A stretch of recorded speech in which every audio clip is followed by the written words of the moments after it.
and blessed unity with the L-O-V-E. Love is the solution, so set your love free with the L-O-V-E.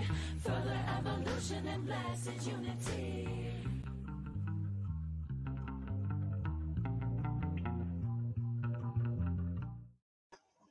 Good morning, self-lovers. Welcome back to the Self-Love Show. I'm your co-host, Dawn Light, and my beautiful sister here, Trish Wright, is with me. If you're new to the show, welcome. And if you are tuning in, we are so appreciative of our viewers and the 3-year journey. We're crossing the 3-year mark. How amazing is that? And we've already crossed it, but we're really in celebration mode of that journey. And thank you so much for tuning in with us. It's such a joy and pleasure to give the gift of this show weekly and all the amazing guests that come through and share their knowledge and wisdom. And we all share in the foundation of self-love, right? The umbrella of self-love, and how vast and how many gorgeous topics and all the amazing up-leveling that comes along with greater and greater and greater expanding of consciousness, self-love. This Earth school that we are in, traveling on this amazing planet Earth through time and space together in the ascension process on Earth. Here we are, self-love. Let's go for it. So with that, without further ado, I have an amazing guest to introduce. Her beautiful name, he, she, her, is Kamela.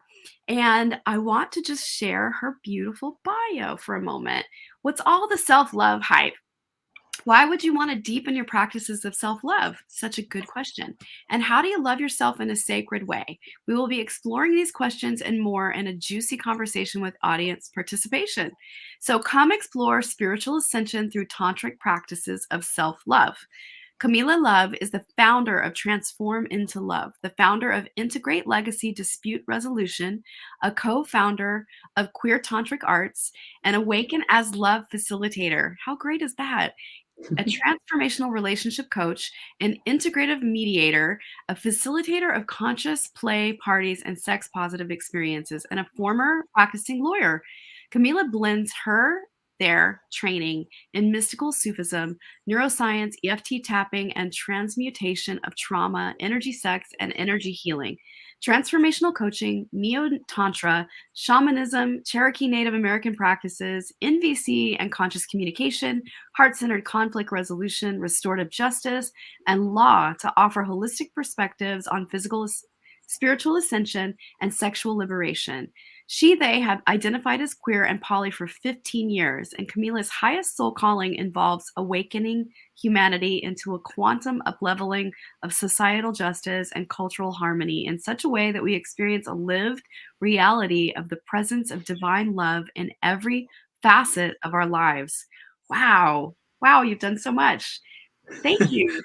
That's amazing. Thank you. It's kind of a mouthful, I'm realizing, listening to you read it out loud. It's fantastic. Thank you for having me on the show. I'm excited to be here with you both.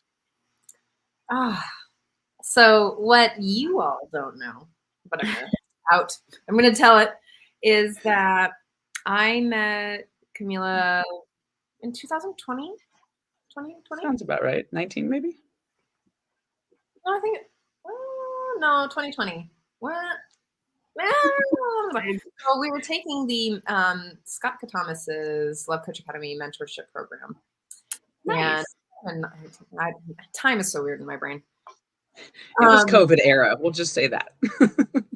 Roughly around that area. 19, 20. And her partner, you and your partner came in, and it was a really sweet moment for me because I got to really get to know you, and you brought a really special foundation of kind of law and mediation into something that was like, I mean, it was helpful for me to bring in like a heart-centered law moment, like into like merge that, and it gave me a beautiful clarity. And I got to know you through some of the practices, and I've seen you just evolve in your practice, and I'm sure you've seen me evolve in my practice. And so I love to be here with you. Like yeah. So where are you now? Are you in San I'm Diego? in Austin, Texas. Ooh, Hey! love That it. happened. Oh my God. Okay. I'm drawn to Austin. I guess I'm coming to visit. Come anytime. We got a spare bed for you. Come visit. All right. Oh, that's really lovely. Lovely, lovely. Austin's magical. It is very. Yeah. So we're talking about tantric self-loving today. Yeah. And I'm curious about just how, why would we go here? Great question. Yeah. I've come to realize, like you both, that self-love is pretty much the answer to everything and pretty much the pathway to happiness, to divine expression as humans. I really, truly think self-love is the road to it all.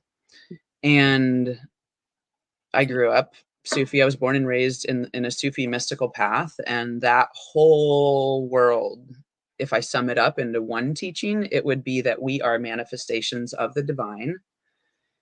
And our journey is to know ourselves as divine, to simultaneously know each other as divine, and to know that we are mirrors for each other and we're all one and the same, made from the same cosmic stardust. And then I learned as I was studying Tantra and I was trying to figure out, okay, what's the difference between Sufism and Tantra? Because I had this background of Sufism and I would hear Tantra teachers talking and it all sounded like Sufism to me. And then I realized it is pretty much one and the same. When we get to the heart of all the mystical paths, they're all that same essential truth that we are manifestations of the divine here to journey into the road to experience ourselves and each other as that. And Beautiful. that pathway to me is love, and self-love is at the heart of it. It's at the beginning, it's at the middle, it's at the end. Well said. I really celebrate that. And how special of a spirit experience you got to grow up Sufism and experience that out the gate, right? And Yeah. that foundation in your family unit. So beautiful. Yeah. Huge blessing. Very Such a unique. Yeah. Yeah. Yeah. Yeah. And I really love what you said while Trish is pondering the next question. know. I really love what you said about the face of the divine, that we're all expressions of it. And I too, in my own spiritual journey, have really come home to that as well, and see that every person I'm speaking to is God, and I'm speaking from the heart in that place, and it's not residing in the mind, it's residing in the heart, the consciousness of the heart. It's the gateway to our consciousness and to our loving, and keep expanding and leaning into that loving. And that's where the juice is. That's where the magic and the happiness and the liberation from the Yes. places that maybe we in our soul came as lessons that appear to be difficult curriculum and unfinished business, right? Unfinished stuff that we come here to resolve through our life journey and awaken to. And it's the heart. And I think I see this in my own practice with my own clients. It's like reminding them to get out of the head. It's not figure outable. It's let the heart come into the wisdom of your heart to come home to the patterning, to awaken to it. Yes, yes, yes. Yeah. Couldn't agree more. Yeah. Thank you for letting me say that. Mhm. Gorgeous. So the question that kind of was coming up for me is, okay, there's this idea. Okay, random. I know I told you all the things that we might be covering, but now we're here. Here we go. We've been running this show for 3 years, and as much, okay, so I believe in self-love. Like I'm like hook, line, sinker. I'm fucking invested. Yeah. 9:40. I'm invested in self-love. I'm fully invested in my heart and my mind, in the time, in my finances, in my friendship with Dawn. And what I've heard some pushback on is that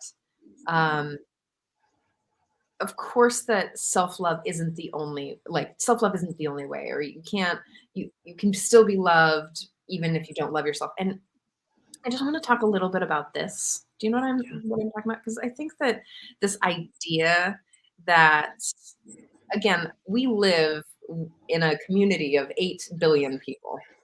As much as I would think that I can do it all on my own and do all these things just with self-love, I know that I'm living in a community with 8 billion people, and that I have to build the skills to do that as well. And for me, the self-love piece is to find the deep amount of compassion and love and generosity in oneself, so that one has the capacity to love others. And that's part of the foundation. And I'm curious about how you feel about the self-love foundational piece, as well as the global conflict resolution piece, and sort of like morph that into the tantric self-loving practices. I don't know. That. Here we go. Good one. I believe firmly that we don't have the capability to fully give and receive love with others without building it with ourselves. I think they are absolutely intricately linked, intrinsically linked, I should say. And I didn't start taking this serious. I was raised with actually a really high amount of love and self-love compared to the average human's journey. And I didn't really understand the self-love journey in a deep way until the last few years. I started taking it really, really seriously in the context of calling in partnership to create family. And I started going deep into, okay, I know the teachings. The teachings are that I've got to love myself at the highest vibration possible, and then I'll draw in a person who's loving me at that same vibration. Basic law of attraction stuff. It's like my vibrational existence will attract a vibrational match. And so a few years ago, I just went really directly into, okay, I have a good handle on the basics of self-love, but let me dive in. This is my life's work. Like if I put this at the center of my life's work, then what shifts and how do I go deeper into it? Beautiful. And I started having some really big shifts in understanding. And one of them was starting with this voice that we have inside our head that a lot of schools of thought call it the inner critic. Yes. Right. So I'm like, okay, we've got this little nagging voice that's often criticizing us.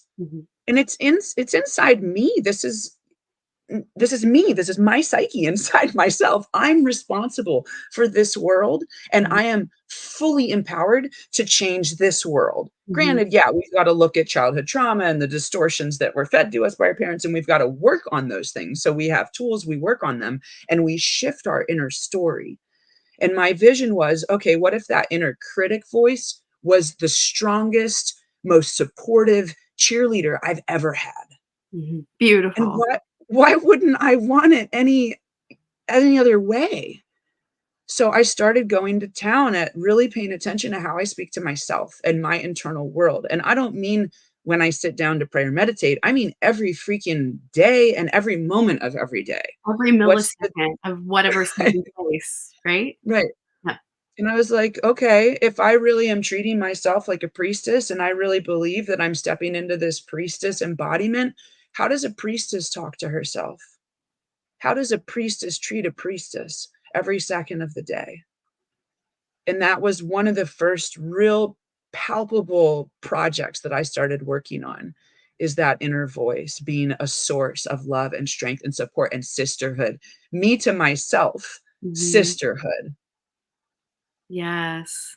Gorgeous. Yeah. I mean, I've done the same journey in my own with my own relationship too. And it's, you have to learn to like tame that inner critic and get and assign it a new job, basically. Assign it, like, you don't have to be the inner critic anymore. You get to be the inner cheerleader. You get to be the inner love priestess channel, the channel of the Yes. divine, you know? And it's a big journey to unravel that negative language that we learn to pick up along the way, depending on who's in your paradigm as a child. Big Those are time. the stories and the misidentifications that come along. And we have to kind of weed our garden of our mind, weed our garden of that stuff so that we can really see clearly with the eyes of loving towards others and towards ourselves at all times. And life is built to apply the pressure of all kinds of things that come along with our human existence. We're humaning together, we're learning as a soul, here we are, and it's built to have this intensity in it. Every soul has really intense curriculum that comes along, and it's unique and crafted personally to your spiritual awakening journey. And I find it's so fascinating because people want to judge themselves so harshly around, like, oh, I didn't do it perfectly, or I got it wrong here. And it's like learning to get out from that whole concept of right and wrong narrative. Yeah. And that is where liberation exists. It's like letting go of judging yourself that you're learning through something for the first time, maybe.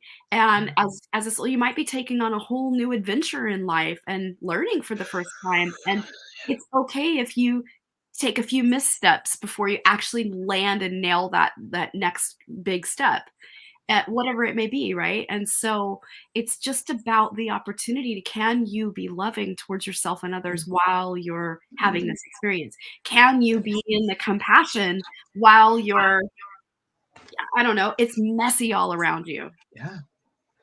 Yeah. You know? Yep.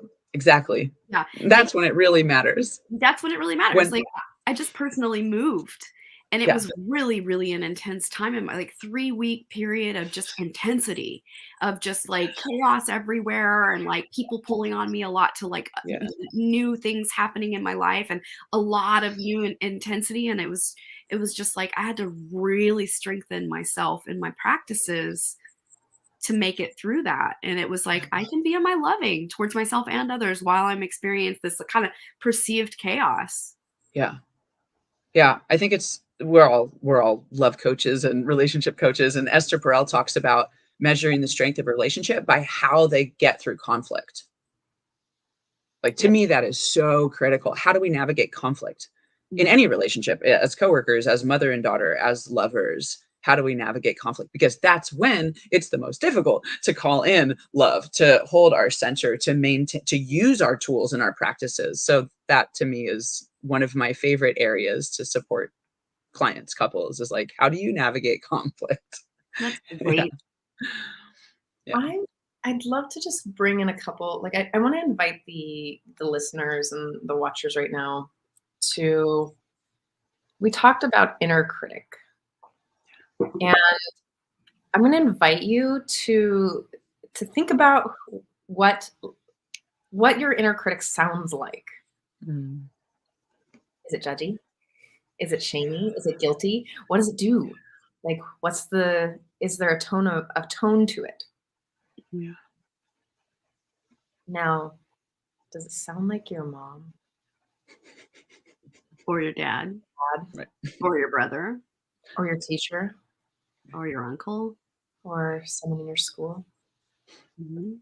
And then I'm going to invite you to think about the global conversations, social loop programming, or conditioning. So that perfectionism piece, that's one tenet of white supremacy. Sense of urgency. Are you a perfectionist who is terrified of doing it wrong? Do you have urgency all the time? Are you defensive and have to protect yourself? Do you believe that there's only one right way? Mm. Do you believe that people are better than you, or that you're better than other people? Do you fear open conflict? I'm just giving you a few of them. Yeah. Do you believe that you have the right to be comfortable all the time, and anything that disrupts your comfort is bad, wrong, nasty, should be eradicated? Now, those pieces right there those are places where we get to love ourselves. So some of you know that my practice is really looking at that, is like dissolving those pieces and looking at how each I can find and trace each insecurity based on a social norm Mm. used to oppress people. So in my experience, when I recognized that there was a certain my inner critic has very specific languaging, and it has a very specific tone, and it's a very specific person's voice. Mm. And I was like, oh, now can I love not only myself in the places where I rate and rake myself? Can I love the person that the voice is? Can I actually be in those juicy places? And yeah, Kamela, like expanding the capacity to be with discomfort and chaos and conflict, that's where we get to evolve into being more loving. Yeah. Yeah. And critically important right now. I think that's one of the most important skills for us to be developing right now is calm in conflict and maintaining our center and being able to stay in our prefrontal cortex where we can reason and problem solve rather than being in a fight or flight or fawn or freeze response. Mhm. And as we are experiencing a lot of global trauma and potentially ramping up to more, I think it's incredibly important to actually practice coming to our center during chaos Mm. and finding that pathway so it becomes more reflexive. And that is what we go to when chaos occurs unexpectedly. Mhm.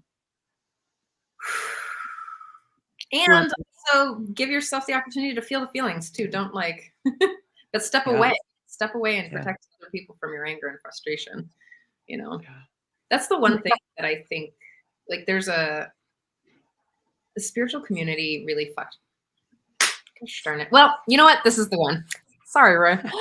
The spiritual community early in my personal growth work really like messed with my head. It's all good, and anger is a low vibration energy. I'm like, that really messed me up from actually processing the traumas and the hurts and the abuses and the like things that I need. I got stuck in those places. And I think that happens a lot. It's like I'm supposed to be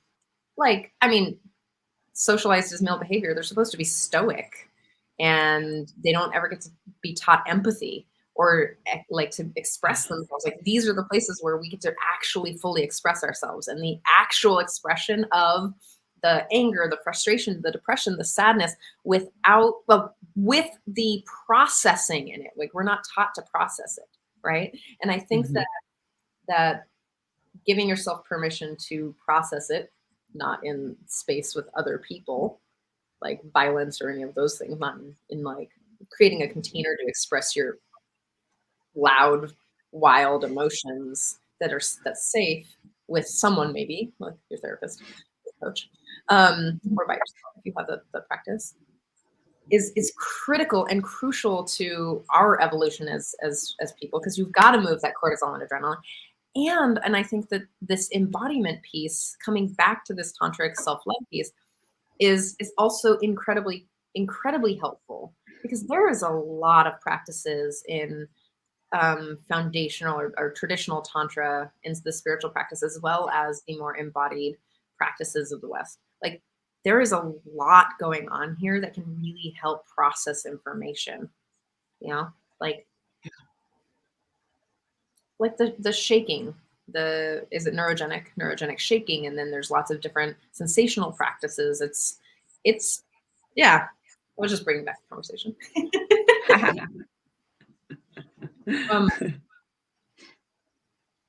I'm also curious a little bit about how tantra has helped you find more love, or how even like tapping in and accepting your sensuality, or your like the places where sensuality meets spirituality and the sacred, like how's that impacted your life? Yeah. I believe that one of, and I would actually say the deepest, not one of the deepest. I believe that the deepest experience in human form of divine essence is through lovemaking with another human.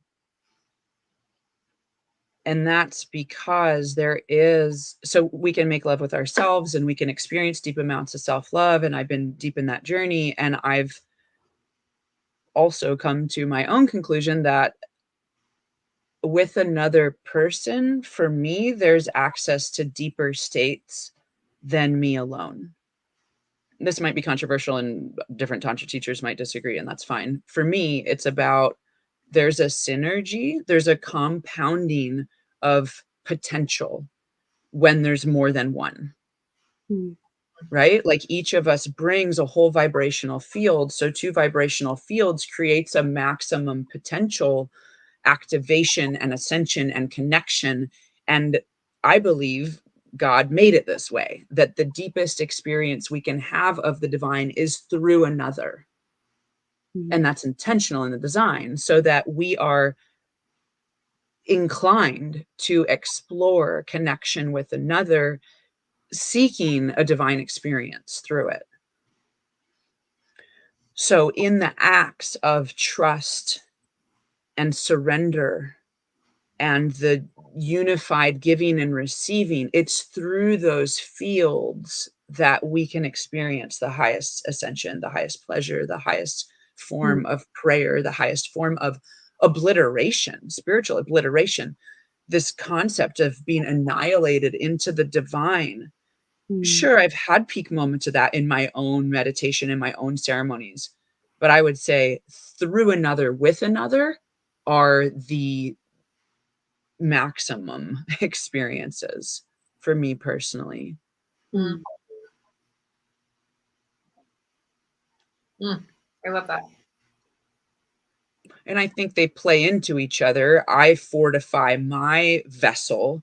I work on my trust and my surrender and my pleasure, all of that on my own. So what I'm bringing to a partner is a field that's ripe, that's ready, that knows how to feel pleasure, that knows how to trust, that knows how to surrender. So, for me, it's like both pathways are happening all the time. My journey on my own and my journey with others, and those two pathways inform each other constantly. Well said.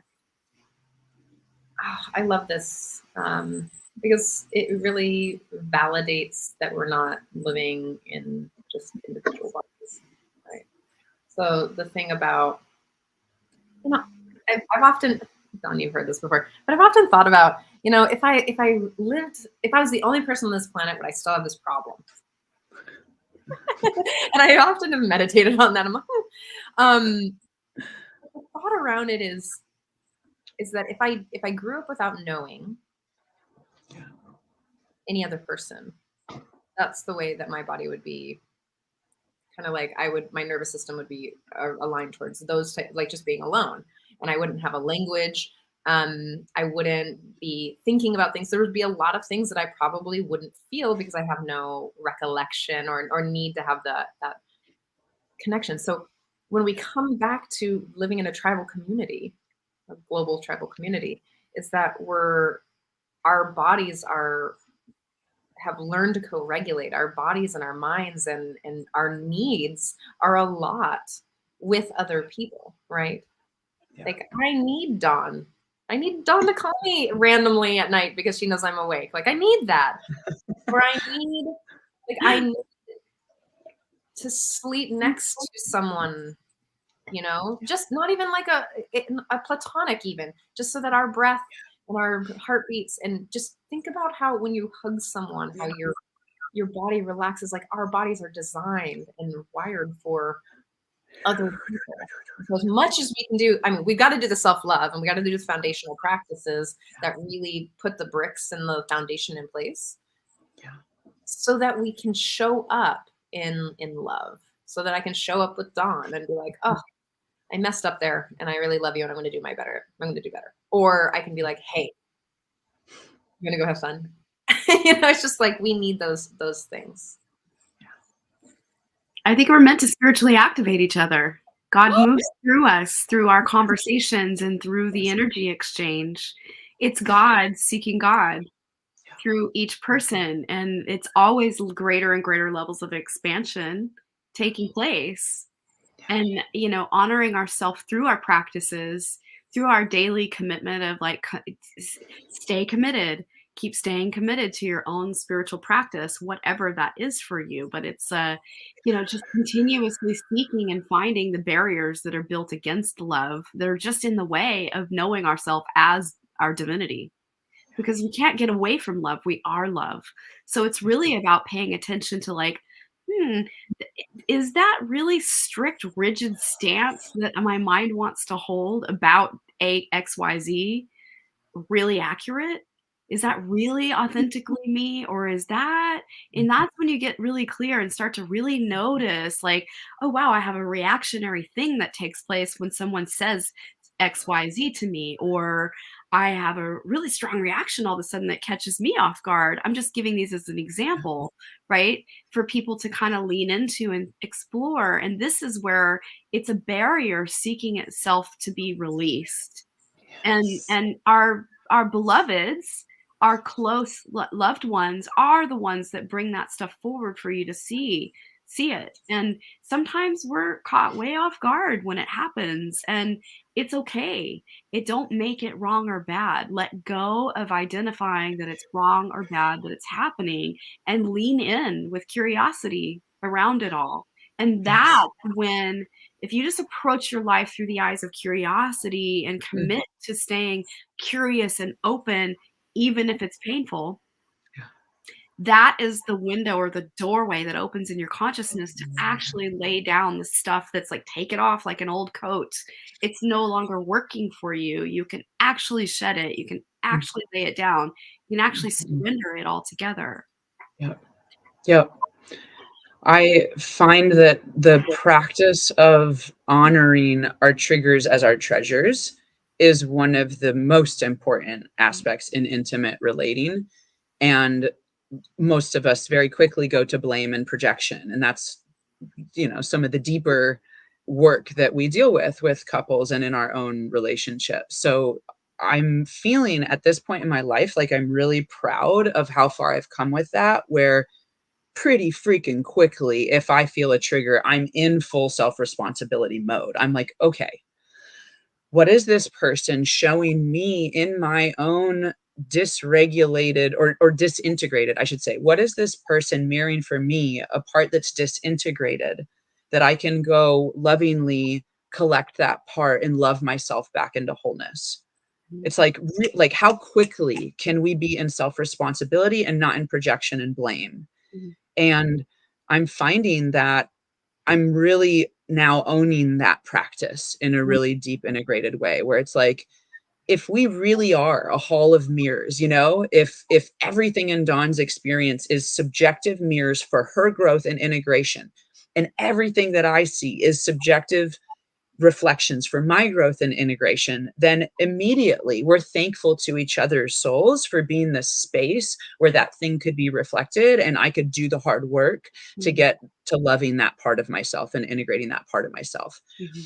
And it's like, for the most part, I'm really there and doing that quickly. And it feels so good after years and years and years of working on this. And I Mhm. used to need some type of like equality in relationships. Like, well, if you're pointing out this to me, then I want to point out that to you. And, there's so much of that kind of stuff when Mm. we get into triggers and mirrors with each other.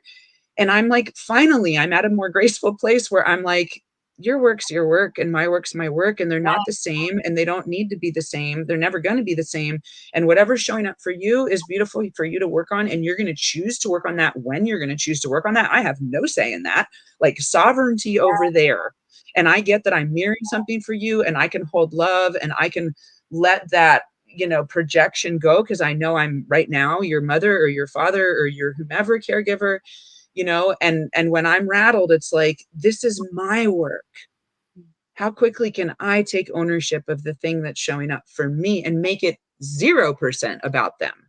Because Mhm. they get to make whatever is about them and do their work. So Mhm. it's like I'm finally at a mature place of really having those each in our own domain, each in our own agency, each in our own, like, letting go of their work, because I don't have control over that. And it's their job to choose when and how to work on what's showing up for them, not taking responsibility for it, and really taking full responsibility for what's showing up for me in my work.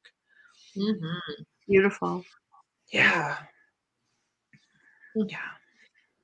Really love what you said about the sovereignty piece. It is so true because, I recently had a really challenging experience in a work dynamic that really brought forward a very deep, ancient, old, like deep karmic, wound spot.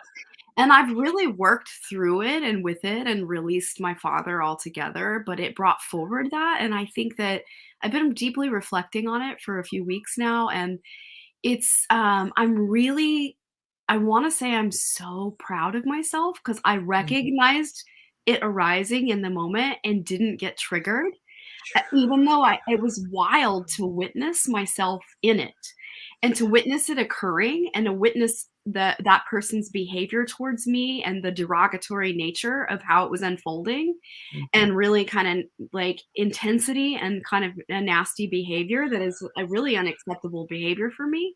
Yeah. And I didn't get triggered.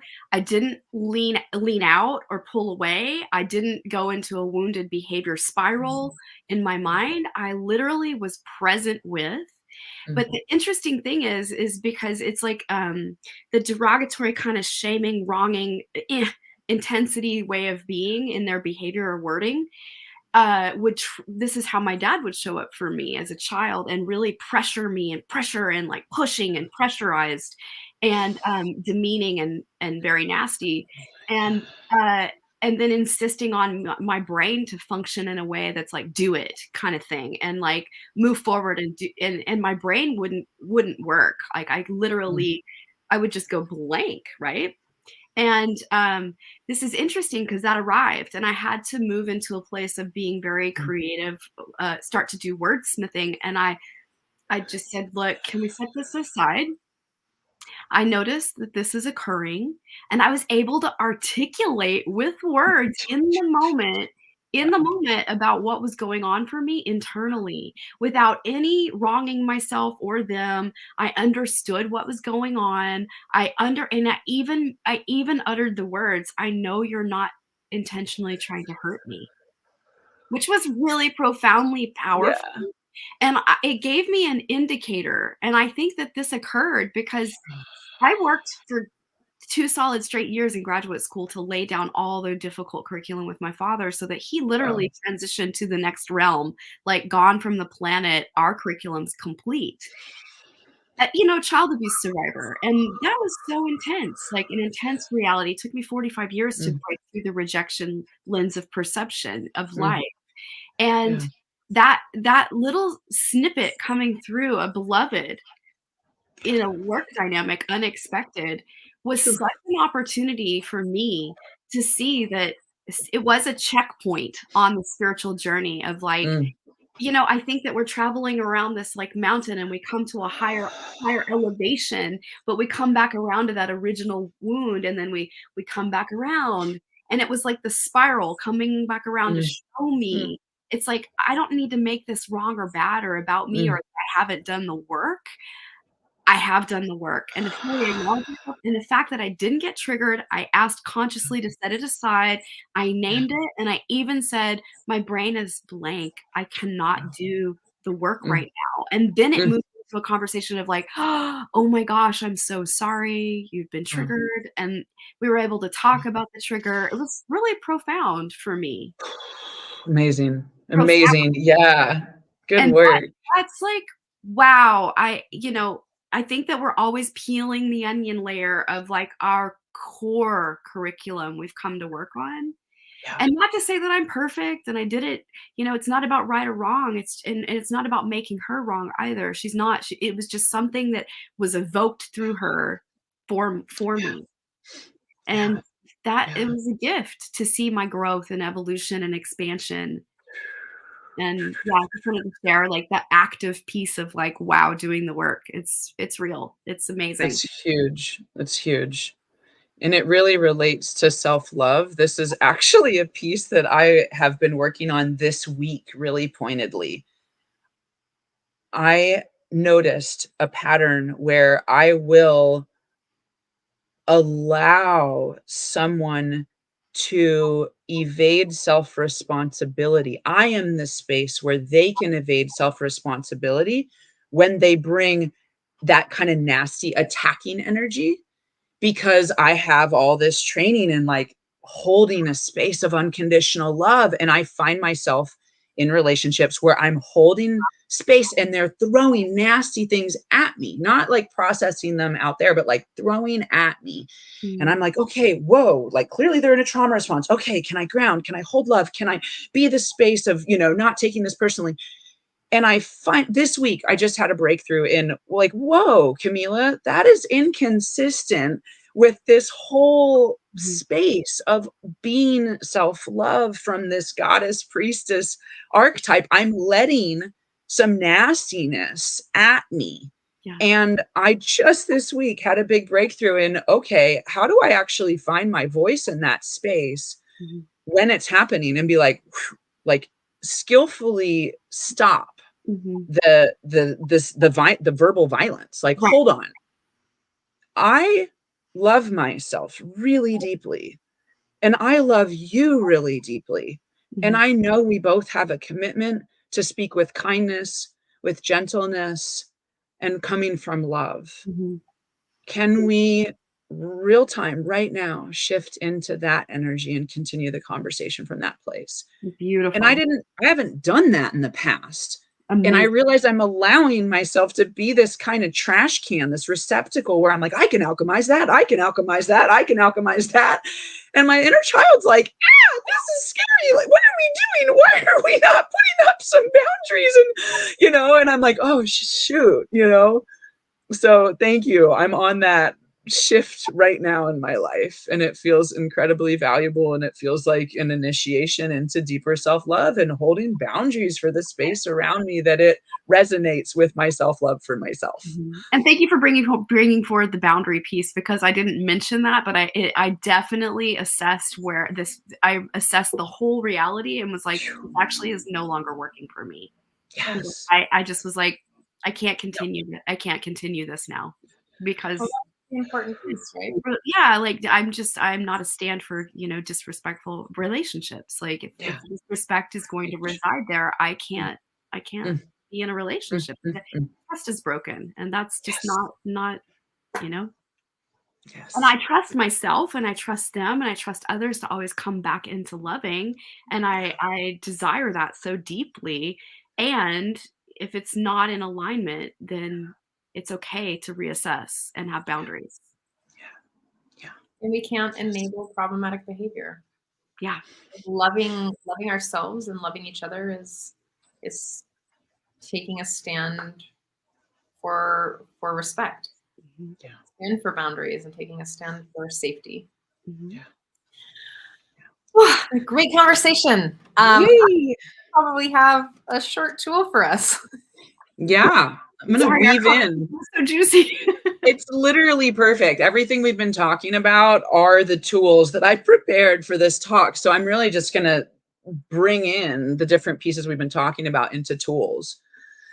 So Tantra, I know different people feel different ways about the word, and I'm going to give just a basic breakdown of the actual words in Sanskrit to give a sense of what Tantra really means. And there's as many definitions for Tantra as there are people that talk about Tantra. So this is an offering, one way of looking at it.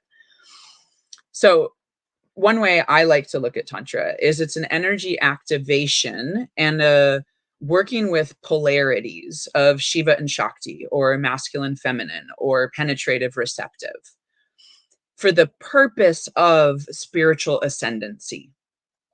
So looking at the breakdown of the words, Tantra is a combo of two words in Sanskrit. One is tattva, which means the science of cosmic principles. And the other word is mantra, which is the science of mystical sounds and vibrations. So if we look at tattva and mantra together, we get tantra, which therefore means the study of cosmic sciences mystic sounds and vibrations to attain spiritual ascendancy. So you get this sense of there's energy and vibrational matter in our life, inside us, outside us, and we are working with these polarities to ascend, to integrate. Picture like the spiral or the kundalini snake. It's like we're working with these two energies and learning how to dance in that polarity and learning how to find union between the two polarities. That's really at the heart of mystical paths, and that's at the heart of self-love. So the first practice, honestly, to me, one of the foundations of Tantra is this practice called transfiguration, which is seeing the divine in the material world. And this is what we've been talking about, seeing the divine in ourselves and seeing the divine in others. Transfiguration is the practice of going beyond the 3D, going beyond what meets the eye, going beyond preferences, going beyond stories, distortions, illusions, and sinking deeper into the field of divinity, of unity. And we do that work internally with ourselves, and we do that work externally with, for me, everything around us. That's the true science of Tantra, is moving through what meets the eye until we are at the presence of divine love and divine unity. And that's transfiguration. So the first basis of tantric self-love practice is this idea of so within, so without. Like we were talking about before, basic law of attraction stuff. Whatever my internal vibrational field is, that's what I will manifest in my relationships. It just is so. This isn't hokey pokey woo woo stuff. This is physics. It's the reality of our vibrational universe, that we are always getting into resonance with that which around us. It's the same idea as the tuning forks. You hit one and it tunes to the other. It's the same idea as having 12 grandfather clocks in a room that are all ticking at different paces. And if you leave it for 8 hours and come back, they'll all be ticking in unison. And I just learned recently, they actually synchronized to the largest clock with the strongest tick force. So just like humans, it's like someone comes in the room with a strong vibration, and that vibration can change the field of the room. And then the rest of the people vibrate into harmony with that strong, whether that person came in with anger or stress or chaos, or they came in with grounded love, the room will resonate and harmonize to that frequency. So we are in that existence constantly, whether we realize it or not. So that's the basic beginning of self-love, is tuning our environment internally to the frequency of love and getting the creatorness aspect, that we are creating our external reality through creating our internal reality. Then we move into, which I already talked about, this internal voice. How do we transform this internal voice into self-love talk instead of the inner critic? What if it's the inner love cheerleader, the inner best friend? Doesn't that just make sense? Don't you want you to be deeply loving and caring towards yourself and holding yourself through all of your life experiences and having your back and showing up when you feel like others won't? I've been practicing, let's say something like acknowledgement. Let's say I do something and the group doesn't see that I do it, or they don't acknowledge that I do it. And I'm feeling that part of myself that's bummed that I didn't get acknowledged. Now I'll notice that and I'll acknowledge myself. And I know that might sound like, well, whatever, that doesn't really work. It does work. I've been doing this a lot. I will tell myself, Kamela, you did that thing. Good job. You stepped in, you helped that person, you cleaned that space, you did that thing. Good job. I see you. I value you. I appreciate you. And it's this internal dialogue that literally leaves me feeling filled and acknowledged.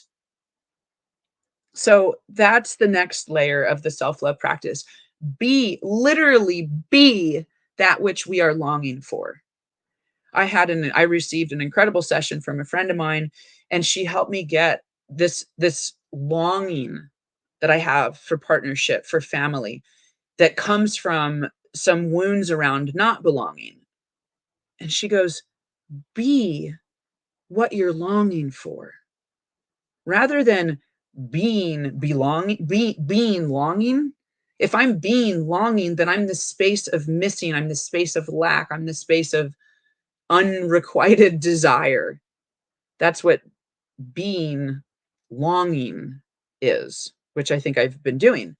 And she helped me shift into be what you're longing for, be that which you're longing for. And then I am the space of fulfillment, of full vibration. And then I will resonate to me someone else who's in the space of full vibration, loving themselves because they're being what they're longing for. And then we find each other there. So this whole world of being that which we're longing for internally and therefore vibrating that into our lives is a critical passageway in the ascension of self-love and in the work of Tantra. And then the next step is boundaries to create the environment that resonates with your internal environment, which we talked about as well. So having the awareness of when are the inputs out there not treating me like the goddess I know myself to be and like I'm treating myself to be. And then fine tuning my external environment by creating boundaries and saying, I'm only open to loving, kind communication. And I no longer have space for someone to throw stuff at me while they're in their trigger working through their process. So the boundaries that we can communicate into our external world so that we are creating resonance of love, both in the internal and external world. And then I would say once we've set those platforms up, then we get to experience ourselves as divine and others as divine from a safe space, from a container of love that we've created. And that's where we get into deep practices of pleasure. And I use the word pleasure really broadly. Pleasure accessed through all 5 of our senses, because that's one of our unique experiences being in this human body is we get to have, and granted, there are some disabilities, so not everyone has all of these senses. I acknowledge that. And whatever senses we do have online, we get to experience life through those senses. We get to experience pleasure through looking at gorgeous, for me, it's like nature landscapes, beautiful sunsets, beautiful sunrises, beautiful beaches, beautiful rivers, beautiful waterfalls. I can drop really deeply into pleasure and experiencing divine presence through beauty witnessed through my eyes, through other humans too. I can be in the space of, wow, really witnessing beauty in myself, looking in the mirror, doing self-love practices in the mirror visually, or with another beloved, really honoring through our eyes the divinity that we see. So pleasure through our eyes, pleasure through our nose. Things smell good, whether it's fresh baked cookies or a rose oil. I find a lot of pleasure in enjoying the sense of smell. And we can play with that. We can create environments where we have delicious smells. And some of us do that on a regular basis with yummy smelling incense or candles. And we can bring that into an adoration ceremony or into a ritual because we're stimulating our senses.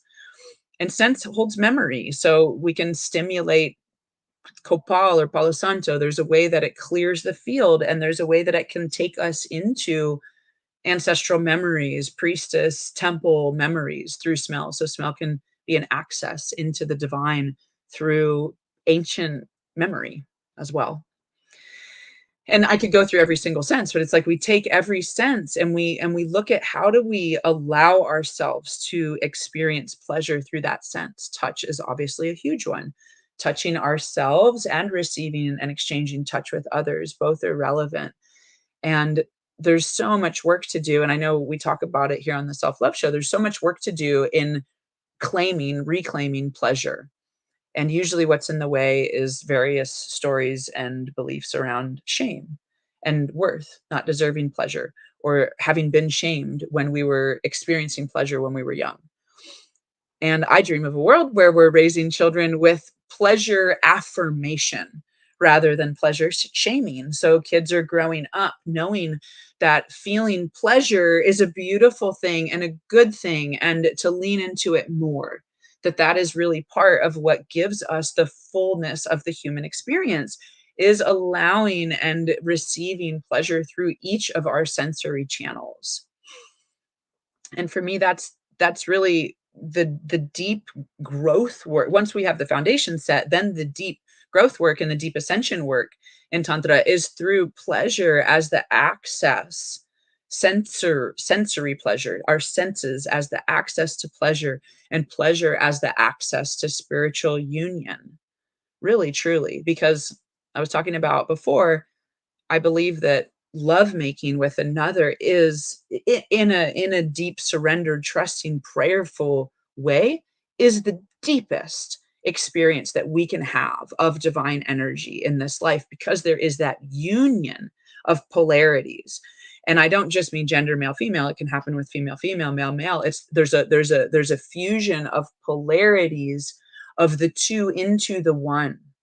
And that is the experience of divine unity and unification. So we lean into pleasure practices because at the heart of this unification to becoming one, it's ecstatically pleasurable. That's the point. And it should be really obvious, but I think we suppress this obvious reality that we're all created through sex, through lovemaking, through the expression of pleasure. Life comes through and from the expression of pleasure. And when we really get that as the basis of creation, then we can take responsibility for augmenting our pleasure in various ways in our life and creating from that place. So whatever projects we're creating, let them be created from an ecstatic joy, from a pleasure for life, for ourselves, for that thing that we're creating. And this is one of the blessings I see in the COVID era, and many of us are seeing this. It helped people shift out of jobs and relationships and living in cities that weren't feeling aligned with soul purpose, that weren't feeling aligned with pleasure and joy. And we've seen a huge, massive shift into people choosing cities to live in and jobs or work that is pleasurable for them, more pleasurable for them. And to me, this is a massive revolution happening right now on the planet towards more love and more pleasure, which then creates a healthier, thriving individuals and societies. So I'm excited that we are at a place where I believe Earth is ascending into the heart chakra, which is more love and joy and pleasure, and more, therefore, awareness of the divinity that is operating through us and through others, and is literally the fabric of the world, of the universe that we're living in. So self-love through pleasure and sensory pleasure, I take it seriously, doing things like goddess baths where I put in to the bath, not just Epsom salts, but Epsom salts and essential oils and rose petals and milk and honey, like lavish ourselves in pleasure and give ourselves the utmost. When we start to give ourselves the utmost, then we call in that others are also treating us in the utmost praise, because our baseline, and I felt this in myself, it's like my baseline keeps rising for how I am treating myself. And therefore, that baseline is reflected in the environment around me. And it's true that I call in higher and higher levels of treatment from others as I rise my level of self treatment. So I'll leave it with that. Give yourself the pleasure in all of your senses, and that's different for different people. You might like the smell of cinnamon and honey, and I might like the smell of lilies. Find what smells you like and bring them into your environment. Find what touch you like and bring that into your environment. find what you like to look at and bring that into your environment. So each person gets to go on this self-love journey through sensory pleasure. Mm-hmm. Ooh, I love that. I'm sorry we squashed it, and so, but we were on a roll earlier. I love these. It's all connected. It's all. Of course. Yes, it is. Well, thank you for showing up and giving us the tools and useful steps to actually get into our bodies and get into our pleasure. And I also want to celebrate and reward pleasure in the world. Like that's one of the ways that socially and social norms have created ways where we are easier to control us, is to suffocate our pleasure and enjoyment. Because people who are embodied and enjoying are people who aren't embodied and enjoying are easy to control. Yeah. If you shame the things that we love, or when we feel empowered, then we're easy. So I love to just celebrate and to invite people's pleasure. Yes. I'm curious a little bit about what you're offering right now. Thank you. Yeah. Well, we can start with the way to find me on my website is transformintolove.com. On Instagram, it's transform.into.love. And then Facebook business, Transform Into Love. So obviously my vibe, transforming things into love. And that is through different pathways. I do work as a mediator.